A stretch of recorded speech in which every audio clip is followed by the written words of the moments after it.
نحمده ونصلي ونسلم على رسوله الكريم وعلى آله وأصحابه أجمعين أما بعد فأعوذ بالله من الشيطان الرجيم بسم الله الرحمن الرحيم ولا تباشروهن وأنتم عاكفون في المساجد وقال النبي صلى الله تبارك وتعالى عليه وسلم تحروا ليلة القدر في الوتر من العشر الأواخر من رمضان أو كما قال النبي صلى الله تبارك وتعالى عليه وسلم صدق الله وصدق رسوله النبي الكريم۔ حاضرین گرامی قدر، گزشتہ دو درسوں میں اعتکاف کا پس منظر اور اعتکاف کی اہمیت پر مختصر گفتگو ہو چکی ہے۔ آج کے درس میں اعتکاف کا مقصد اور اس کی شرائط، اس پر چند گزارشات پیش کرنی ہیں۔ مسلمان کی ہر عبادت کا مقصد اللہ کی رضا ہی ہوتا ہے، اور یہی وہ گوہر ہے مسلمان کے پاس جس سے اس کا عمل قیمتی بنتا ہے۔ اس لیے کہا جاتا ہے نیت المومن خیر من عملہ، کہ مومن کی نیت اس کے عمل سے بھی بہتر ہوتی ہے، اس لیے کہ وہی عمل کو قابل قبول بناتی ہے۔ اگر نیت میں فساد ہو تو عمل کتنا اچھا ہی کیوں نہ ہو، وہ اللہ کے ہاں قبول نہیں ہوتا۔ تو ہر عمل سے مقصد اللہ کی رضا ہے، تو اعتکاف والے عمل سے مقصد بھی اللہ کی رضا ہے۔ اور دوسرا اہم مقصد لیلۃ القدر کی تلاش اور لیلۃ القدر کی عبادت کو پوری طرح پانا ہے، اس لیے کہ آپ صلی اللہ علیہ وسلم نے فرمایا تحروا لیلۃ القدر، لیلۃ القدر کو تلاش کرو فی الوتر من العشر الاواخر من رمضان، رمضان المبارک کے آخری عشرہ کی طاق راتوں میں لیلۃ القدر کو تلاش کرو۔ تو جو معتکف ہوتا ہے وہ تو بس اسی کام کے لیے اپنے آپ کو مختص کر لیتا ہے، تو ان راتوں میں عبادت کرنا اس کے لیے دوسروں کی بنسبت بہت آسان ہو جاتا ہے، کیونکہ وہ اللہ کے گھر میں قیام کیے ہوئے، اس لیے وہ جب ہر رات عبادت کرتا ہے تو ان میں سے ظاہر ہے کوئی نہ کوئی لیلۃ القدر تو ہوگی، تو وہ یقیناً لیلۃ القدر کا ثواب پاتا ہے۔ اس لیے ایک اہم ترین مقصد اعتکاف والے کو یہ بھی رکھنا چاہیے کہ میں نے لیلۃ القدر کے ثواب کو حاصل کرنا ہے، اس رات کی عبادت کرنی ہے۔ تو اس لیے ہر طاق رات میں پوری طرح عبادت کرے، چاہے دن کو آرام کرے، پوری طرح آرام کرے، لیکن رات کو پوری طرح کا قیام کرے۔ اور اس میں لیلۃ القدر کی لوگ پوچھتے ہیں جی لیلۃ القدر میں کون سی عبادت ہے؟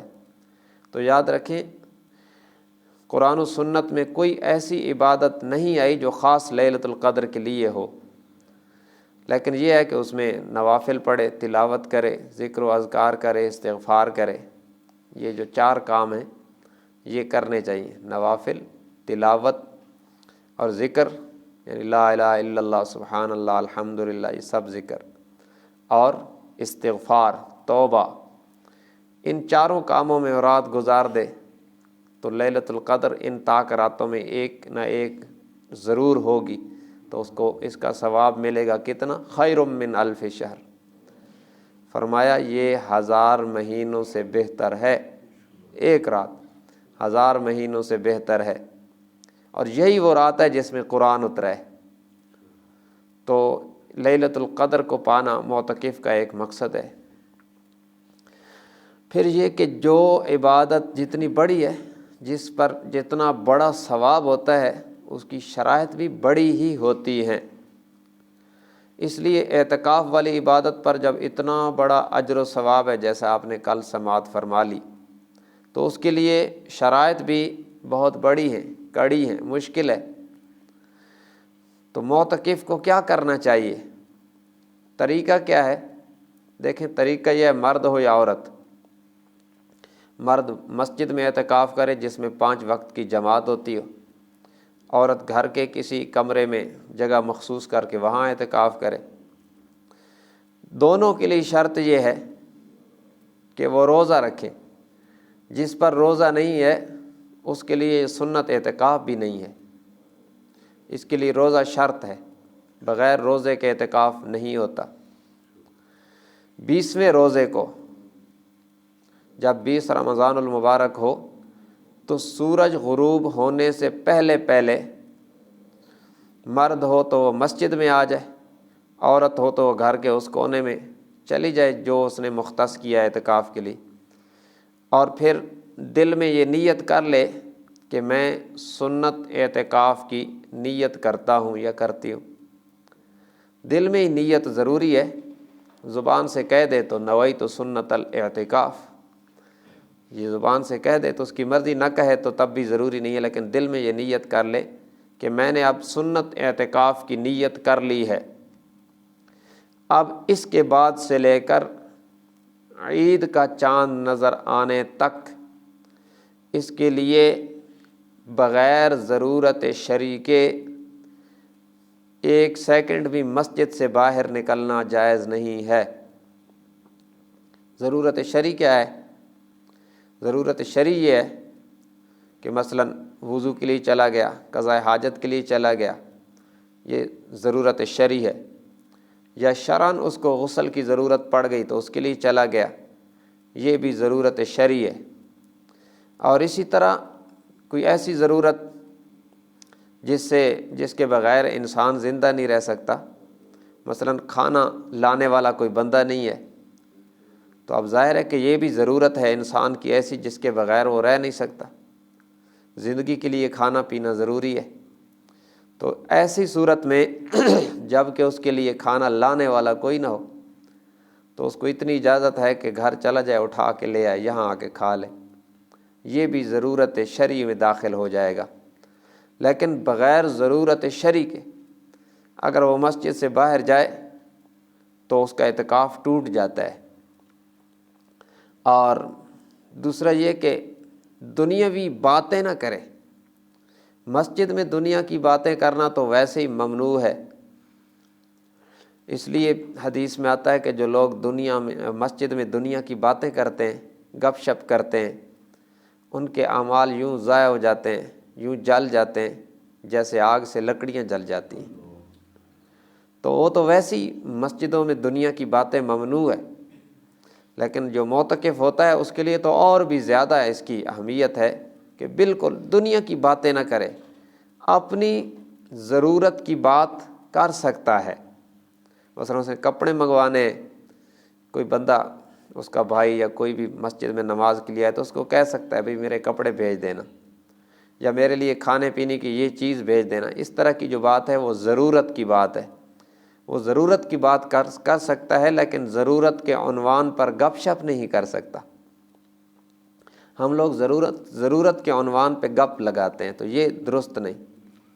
اور اسی طرح معتکفین، آج کل بہت ساری عبادات جو ہے نا ہماری، وہ فارمیلٹیاں بن گئی ہیں، تو بعض جگہوں پر اعتکاف بھی ایک فارمیلٹی کے طور پر کیا جاتا ہے، اور اس میں ہر چیز چلتی رہتی ہے، موبائل ہوتے ہیں، گپ شپ ہوتی ہے، پیکیجز ہوتے ہیں، اور گپ ہوتی ہے کہ بھائی میں تو یار اعتکاف بیٹھا ہوا ہوں، تو چلو میں نے کہا تھوڑا سا ٹائم پاس کر لیں، تو اب یہ ایک فارمیلٹی ہے پھر۔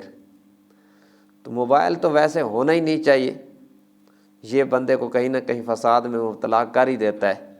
کوئی وائس میسج آئے گا، کوئی کسی کا جواب ہوگا، تو اس میں امکان ہوتا ہے کہ بندہ اس میں کہیں نہ کہیں غلطی میں پڑ جائے۔ لیکن اگر کوئی ایسی ضرورت شرعی ہے تو کوئی سادہ چھوٹا موبائل ہو جس کو اپنے اوپر اعتماد ہو کہ میرا استعمال غلط نہیں ہوگا، وہ الارم لگانے کے لیے، ٹائم کے لیے رکھے کہ میں جاگنے کے لیے، تو اس کے لیے اس حد تک کوئی گنجائش نکل آئے گی۔ لیکن عام طور پر جو معتکفین حضرات یہ موبائل پاس رکھ کے اعتکاف کرتے ہیں نا، تو اس کا غلط استعمال ہوتا ہے۔ فون آ جاتے ہیں بعض دفعہ ہمیں بھی کہ میں جی اعتکاف میں بیٹھا ہوں، میں نے کہا چلو آپ کا حال پوچھ لیں. اب اس کو چاہیے تھا کہ اللہ سے باتیں کرے کہ لوگوں سے باتیں کرے.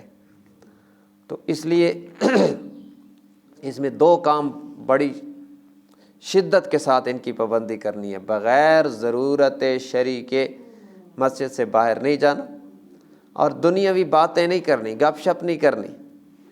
ذکر، تلاوت، تسبیح، استغفار، عبادت، یہ کام کرنا ہے.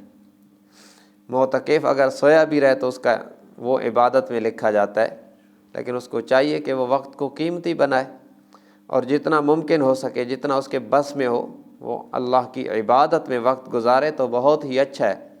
باقی اپنے جسم کا بھی انسان کے اوپر حق ہے، وہ نیند کو بھی ٹائم دے، آرام بھی کرے، لیکن زیادہ سے زیادہ عبادت کرے، نوافل کا اہتمام کرے، تہجد کا اہتمام کرے، اشراق کا اہتمام کرے، چاشت پڑھے، اوابین پڑھے، اور مسجد میں کوشش کرے کہ نمازوں کے ٹائم میں نمازیوں سے پہلے وضو کے لیے چلا جائے، اور پھر مسجد میں آ کر اگر مکروہ ٹائم نہ ہو یا نوافل کے لیے ممنوع ٹائم نہ ہو تو مسجد میں داخل ہو کر صلاۃ الحاجت پڑھ لے، تحیۃ الوضو پڑھ لے، صلاۃ التوبہ پڑھا کرے.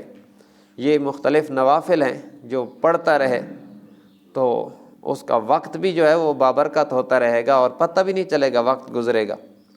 اور ذکر و تلاوت، قرآن کی تلاوت زیادہ سے زیادہ کرے، قرآن کو دیکھے. اس کتاب کا دیکھنا بھی عبادت ہے، تو پڑھے، دیکھے، اور پھر تسبیحات کا اہتمام کرے. اور یہ کہ آج میں نے یہ تسبیح اتنی پڑھنی ہے، تو اس طرح کر کے اس کا وقت بھی گزر جاتا ہے، پتہ بھی نہیں لگتا، اور وہ بھی عبادت میں لکھا جاتا ہے. اور اگر کوئی بزرگ نہیں ہے، ان کا دماغ ٹھیک ٹھاک کام کرتا ہے، تو ان کو چاہیے کہ وہ صلاۃ التسبیح کا اہتمام کیا کریں. یہ بڑی بابرکت نماز ہے، اور آپ صلی اللہ علیہ وسلم نے اپنے چچا حضرت عباس رضی اللہ تعالیٰ عنہ کو تلقین فرمائی تھی، اور فرمایا تھا، جس کی بڑی تفصیل ہے، اس میں یہ تھا کہ اگر ہو سکے تو کم از کم زندگی میں ایک بار تو ضرور پڑھ لینا. اس سے کیا ہوتا ہے، سارے صغیرہ گناہ تو اس نماز کی برکت سے دھل جاتے ہیں، اور اگر اس کے بعد ہاتھ اٹھائے اور توبہ بھی کر لے تو انشاءاللہ کبیرہ بھی دھل جائیں گے. تو یہ 4 رکعت نوافل کی نیت کر لیں، یہ طریقہ سن لیں، آسان ہے. 4 رکعت نوافل کی نیت کر لیں. پہلی رکعت میں ثنا کے بعد ولا الہ غیرک کے بعد یہ 15 بار پڑھ لے، سبحان اللہ والحمد للہ ولا الہ الا اللہ واللہ اکبر، یہاں تک پڑھنا ضروری ہے. آگے جو ہے ولا حول ولا قوت الا باللہ العلی العظیم، یہ پڑھ لے تو افضل ہے، نہ پڑھے تو اس کا حصہ نہیں ہے، پڑھ لینا چاہیے، بہتر ہے. تو یہ یہاں 15 بار پڑھ لے، پھر سورہ فاتحہ پڑھے، اگلی سورت پڑھے. اور جب مثال کے طور پر لوگ قل هو اللہ احد ہی پڑھتے، تو جب کفوا احد ہو جائے تو رکوع میں نہ جائے، یہی کھڑے کھڑے 10 بار پڑھ لے، یہی تیسرا کلمہ. پھر اللہ اکبر کہہ کے رکوع میں جائیں، 3 بار کم از کم تسبیح پڑھیں، سبحان ربی العظیم. اور پھر وہیں رکوع میں 10 بار پھر یہی تیسرا کلمہ پڑھ لیں. پھر کھڑے ہوں، سمع اللہ لمن حمدہ ربنا ولک الحمد، اور پھر یہیں کھڑے 10 بار پھر تیسرا کلمہ پڑھ لیں. اور پھر سجدے میں جائیں، اللہ اکبر کہہ کر کم از کم 3 بار تسبیح پڑھیں. پھر تیسرا کلمہ وہ سجدے کے اندر ہی پڑھ لیں. پھر اٹھیں اور دونوں سجدوں کے درمیان بیٹھیں اور یہاں یہ تیسرا کلمہ پڑھ لیں. اور پھر دوسرے سجدے میں جائیں اور پھر 3 بار تسبیح پڑھنے کے بعد پھر یہ 10 بار تیسرا کلمہ پڑھ لیں. پہلی بار ثنا کے بعد 15 بار پڑھنا ہے، باقی ہر بار 10 بار پڑھنا ہے. اس طرح یہ رکعت مکمل ہو جائے گی. پھر جب کھڑے ہوں تو دوسری رکعت میں سورہ فاتحہ کو شروع کرنے سے پہلے 15 بار پڑھ لیں، اور اس کے بعد پھر اسی ترتیب سے پڑھیں. 2 رکعتوں کے بعد اسی طرح تشہد میں بیٹھیں، اور جس طرح 4 سنتیں پڑھی جاتی ہیں اسی طریقے سے تشہد میں بیٹھیں، عبدہ و رسولہ سے اٹھ جائیں، اور پھر اسی ترتیب سے پڑھیں 4 رکعتیں، جس طرح میں نے پہلی رکعت بتلائی ہے. تو یہ 4 رکعتوں میں تیسرا کلمہ آپ کا 300 بار ہو جائے گا. تو یہ جب نماز مکمل ہوتی ہے تو انسان اپنے آپ کو ویسے ہی ہلکا محسوس کرتا ہے، ایسے لگتا ہے جیسے سارے گناہ آپ جو ہے نا، مجھ سے گناہوں کا بوجھ اتر گیا ہے. تو یہ نماز کا اہتمام کریں، ہم سب کریں۔ معتکفین کے پاس ٹائم زیادہ ہوتا ہے اللہ کی عبادت کے لیے، دوسرے کاموں سے وہ فارغ ہو جاتے ہیں، اس لیے کہا جاتا ہے کہ معتکف فرشتوں کی طرح ہوتا ہے۔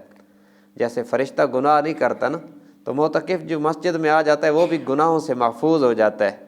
اور اس کے لیے پیکیج ہوتا ہے کہ مسجد کے باہر جتنے نیکی کے کام ہو رہے ہوتے ہیں نا، اس کا بغیر کرے سب کو اجر مل رہا ہے، اس کو سب کا اجر بغیر کیے مل رہا ہوتا ہے۔ مسجد کے باہر کوئی عیادت کر رہا ہے، کوئی بھلائی کر رہا ہے، کوئی جتنے نیکی کے کام ہو رہے ہیں، یہ چونکہ وہاں نہیں جا سکتا تو اس کو یہیں بیٹھے بیٹھے ان کا بھی اجر ملتا ہے، اور اپنے کام کرنے کا، اپنی عبادت کرنے کا بھی اجر ملتا ہی رہتا ہے۔ تو یہ بڑا عجیب پیکیج ہے، جو ہے نا، کوشش کریں کہ ہم اس کو استعمال کریں۔ وقت تو گزر جائے گا، زندگی تو برف کی طرح پگھل رہی ہے، جو وقت گزر گیا وہ واپس نہیں آ سکتا۔ تو اس لیے اپنے تقاضے اور ضروریات مؤخر کر کے اگر ہم یہ وقت قیمتی بنا لیں گے تو انشاءاللہ بہت فائدہ ہوگا۔ اللہ تبارک و تعالی ہم سب کو عمل کی توفیق دے۔ وآخر دعوانا ان الحمد للہ رب العالمین۔